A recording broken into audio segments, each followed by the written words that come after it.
Hello guys, welcome back to my channel and welcome to today's video. Today we are going to be playing with Japanese makeup. I have a lovely subscriber, her name is Jean, and she currently lives in Japan, and she's so kind and so sweet, like literally one of my biggest supporters. But she has sent me 2 boxes all the way from Japan filled of goodies with snacks, stationery, and most importantly makeup. And she sent me a lot of makeup, guys, so I really wanted to just shout her out. She has a YouTube channel as well. I'm gonna have a link down below. So I really wanted to do a video just using the products that she sent me. I wasn't actually able to use everything because that's just how much she has sent me within the 2 boxes. With that being said, if you guys want to see how I achieve this look, then please continue watching. So I don't have any base products to showcase, so I just did all of that off camera, but I do have this cream blush from CanMake. It's their cream cheek in number 14. It's like a bright raspberry red. I really like the front packaging. The only thing I have used from CanMake is their eyeliner and also their powder. So let's try this out. I'm gonna use a brush for this. I don't want to take too much because the thing with me, I'm so heavy-handed with my blush, and especially with a bright shade like this. I am just gonna tap some off the back of my hand. Let's just apply here to the apples on my cheeks, which I remembered not to set my cheeks in today. Okay, that is going on pretty pigmented and smooth. Like, it's very buildable. And even though this is like a bright fuchsia pink, it's not like too much. I feel like this is a pretty pink, you know? I like how it's like not too creamy. Like, it dries down matte. Like, something a little bit too creamy is not my vibe. I like how this is a little bit more matte, but still being very blendable at the same time. So here is what the blush looks like on its own. I am gonna set it down with powder because I just have to set my face in with powder, but I just wanted to show you what it looks like. It does not cling onto dry patches. It looks pretty good. So to just fast forward a little bit, I did do this eye off camera. I used a few products. So first I'm just gonna go in with my normal eye primer, which is the Kaleidos Tone Activator. I'm just gonna use my ring finger to dab that in. For eyeshadow, I did go between 2 palettes. The first palette is from Cézanne. It's their beige tone eyeshadow palette. This is a really gorgeous quad. I love these type of tones. So I first took this shade here, and I'm using this as my base, as my transition. And what I noticed, because Jean did send me like 3 eyeshadow palettes, and what I saw from these 3 palettes is that there's actually no mattes. No matte shadows, and you guys know how I feel about matte shadows. Even though this is coming off matte, it's very satin-like. So it gives a very like subtle sheen to the lids. So it does like kind of apply like a matte, but it's not like a complete matte. And yeah, that's just something I did notice with the 3 palettes that she sent me.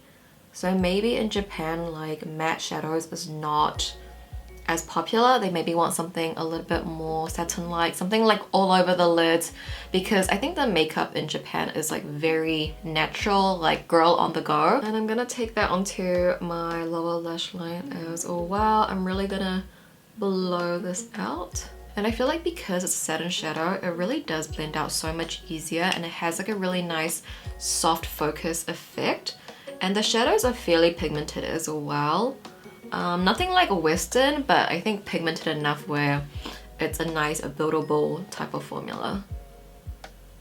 As for the second palette, I'm using this one from CanMake. It's their Perfect Stylist Eyes eyeshadow palette in number 28, and I just took the darkest brown. So I did say there are no mattes, but this is like probably the only matte shadow out of the 3 palettes she sent me, which is like, you know, not that much. I feel like most palettes would have more mattes than shimmers, than satins. It's like mattes over everything, but this, very pigmented. I really like it. Nice buildable formula. I feel like it just blends in so easily. Like, this looks so diffused. I love these shadows, guys. And I don't think Can Make and Cezanne is that expensive. I think it's like more affordable. I'm also gonna take that onto my lower lash line as well. I'm just mainly focusing it at the outer corner and creating that straighter lower lash.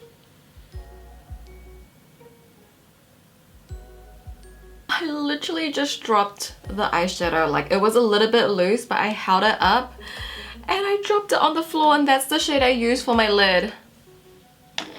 But anyway, the show must go on. I am just gonna take what's remaining in here and just try and finish this look, you know? So this is the Cezanne palette, and this is gonna go at the inner third. This has a lot of nice micro glitters, which you guys know I love. It's so pretty. I feel like it's not too intense as well. Like, the micro glitters are very subtle. Like, if we're gonna compare it to the Fenty Beauty Diamond Bomb highlighter, that one is like very intense. This one is like a nice subtle everyday kind of look. I'm also taking that into my inner corners as well. But going back to the Can Make palette, I'm going to take a mixture of these two shades, and I'm using this on my lower lash line just to sort of highlight and work as a base. It's like nothing too intense, just a nice glow. Then taking this liquid glitter from Cezanne again, it's their Glow Liquid Liner, and this is number 10. It's like a nice silvery type of shade. And just layering that on top to enhance our egg yolk style, which is just like the under eye bag. I feel like this glitter is, again, a bit more subtle. Like, you still see the shimmer, but it's not as intense as like the Urban Decay Heavy Metal. And I do have some Korean branded ones where it's just not as like sparkly. I feel like it's a more subtle take, more natural looking. And then we have this like egg yolk style pen. It's from the brand CP. It doesn't have the name on it, but I'll try find it for you guys. And I'm just gonna slightly go underneath that highlighted part. And this is like a very light liner. It's not like a liquid liner where it's gonna be too dark, so it is perfect. Or you could use it like for your brows as well. Like, when you swatch it, it's very light. You don't really see much product coming out. But now moving on to eyeliner, I'm using the Can Make Creamy Touch eyeliner. This is my favorite. This is a product that makes me want to try more Japanese makeup, because this is literally the best pencil liner. When you tightline with this, it's not going to budge, it's not going to smear, not going to transfer. Literally the best. I'm just using number 1, which is the black, and because it's so creamy, it makes it so easy to tightline. But then we're going to use a liquid liner for the wing. This is from Love Liner Liquid, and it's their collaboration with Sanrio, which is so cute. I love anything Sanrio, so this is just everything, because even on the packaging you have Pom Pom Purin, Kuromi, and Melody engraved there. So this is like such a special eyeliner for me. So it's a brush tip. Yes, it's a brush tip eyeliner in black, and we're just going to use this at the outer wing.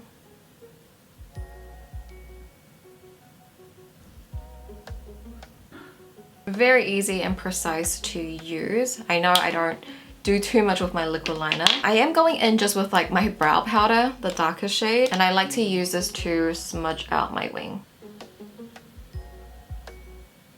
And then for mascara, I have this one here. It's hard to read, but it says Eye Edition Mascara. This is what the wand looks like. It's really nice. I was really excited to use this. It's a very skinny wand. But when I was using this to coat my lashes, I find that it's really hard to coat my lashes with this. Like, the formula is just not really gripping on to my lashes. I guess maybe I like something a little bit more thicker. But you can see it does like a really great job of lengthening and separating, and you won't get clumpy lashes from this, but maybe I just prefer clumpy lashes. And again, I think it's just like the Japanese makeup style. They like something perhaps like more natural. So this isn't like my favorite mascara, but I do really like the wand. So maybe for like more natural days, like this is pretty good, you know? more natural days. But she did send me this mascara. It's from Oprah and it's the My Lash mascara. This one is my absolute favorite. She sent me the black one previously and I finished that. And then she sent me the brown one. So I'm going to use this on my lower lashes first and then I'll go in with this mascara just to coat it black. This one definitely is a little bit more thicker in formula, so it really does give texture to the lashes. And then just coating it with the black mascara.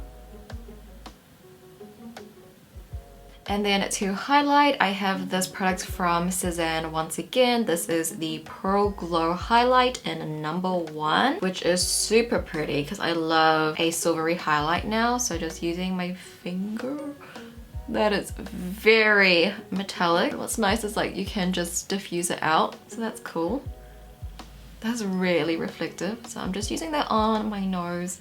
You guys may know that I don't really use highlighter anymore. Just only on my nose.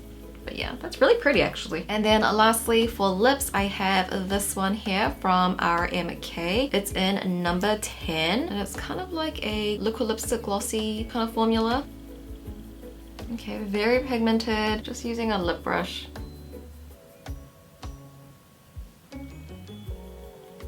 Alright guys, so here is the final look. I feel like everything came together at the end, even though I was low-key a little bit struggling throughout the tutorial, but I really do love how this look turned out. And I guess just to wrap up the video, I kind of want to give my final first impressions on the products that we used today. So starting off with the Can Make Cream Blush. I feel like the more I applied on, the more patchy it was looking. I actually did have to take it off and reapply it because I feel like I just got a little heavy-handed. Even though I said I wasn't going to be heavy-handed, I ended up being too heavy-handed with it. So I think it's just more likely the shade rather than the formula. And then for the 2 eyeshadow palettes, I also really enjoyed as well, other than the Cézanne one. Breaking, which is so sad because that shade was so pretty. Such like a nice pretty rose gold. I really do like that satin shadow in there. I feel like that would be really great for all over. And I just like how this formula is a little bit more muted. It's not overpowering. It really just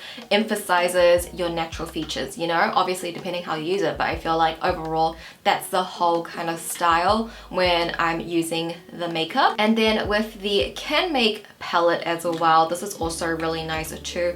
I found that the dark brown was really pigmented. Even though I didn't get to use every single shadow, I feel like overall these were really great, and they're just like so small and compact, and I believe that these brands are really affordable, and you will kind of see that in the packaging. I won't say the packaging is the best or feels the nicest, but I mean, if it's affordable, I'm not complaining. And then for the eyeliners, you guys know I already love the Can Make Creamy Touch eyeliner. Jean is the one that put me on this. She sent a few in the first box she sent me and I loved it, and then I went ahead and purchased like all the shades because that is how obsessed I am with this kohl liner. And then the Love liner, this is really nice as well, and it's a bonus that it's in collaboration with Sanrio. And then for the liquid glitter shadow, this is really nice too. I feel like it's just nice to have different sizes and texture of glitter because that's what's going to give a lot of dimension. So I actually didn't mind that this was a little bit more subtle. Like, it's definitely there, you can see it's highlighted, but I guess when you compare it to like some of my other liquid glitters, this one is more on the subtle side if we're comparing. So overall, really like all of these eyeliners. And I also forgot about the little Aegyo style eyeliner as well. This is really nice too. I don't feel like it's really necessary. I feel like I personally would just go in with eyeshadow, but I mean, it's all personal preference, and this would be a good option. And then the mascaras, this one, the black tube, which I need to figure out the brand name, but this I personally didn't really love. I think it's just not my preference of a mascara. I feel like I need something a little bit heavier. Something like the Oprah mascara is more of my type of formula that I like, but I really do like the wand on this, so I definitely could see myself like layering mascaras, like this first as lengthening and separating, and then this one to add the texture. And then for the highlighter from Cezanne, this is so pretty, like it's so reflective. I really love that. In the inner corner, that would be so pretty as well. It's more of like a satin glow. It looks very natural, so I am a big fan of this as well. And then also the lip gloss, the liquid lipstick hybrid type of products, I also really like this as well. If I want to see some other colors they have, maybe something a little bit more cooler or pinky, I think I would be a big fan of, but nonetheless this is really pretty and I think it suits the overall makeup look. So I think overall I really did enjoy everything. I think there are some products in here that are my absolute favorites, and some of them just are good, and then some of them just are okay, maybe wouldn't 100% recommend, but I think overall I love how this look turned out, and I think I definitely want to dive into Japanese brands more. I think I will get a few comments about them being cruelty free, and I think just with Asian brands in general, it's really hard to find information about a brand being cruelty free or not, especially with the laws in China changing where it's not actually required to test on animals anymore. So I feel like everything is just kind of up in the air. But because these were a gift from my lovely subscriber Jean, of course I wanted to make a video and just say thank you to her. Really want to highlight more Asian beauty brands. I want to bring on more Chinese beauty brands. I feel like that's what I really want to take my channel to, and highlight more brands like these. So yeah, if you guys have any recommendations or like websites where I can purchase internationally, I would love to know. Leave your recommendations, like your favorites. I trust you guys a lot, so yeah, leave your thoughts down below. But that's kind of where I'm leaning towards with the future of my channel. But thank you guys so much for watching today's video. I truly do appreciate it. I love you guys, and I'll see you in my next video. Bye!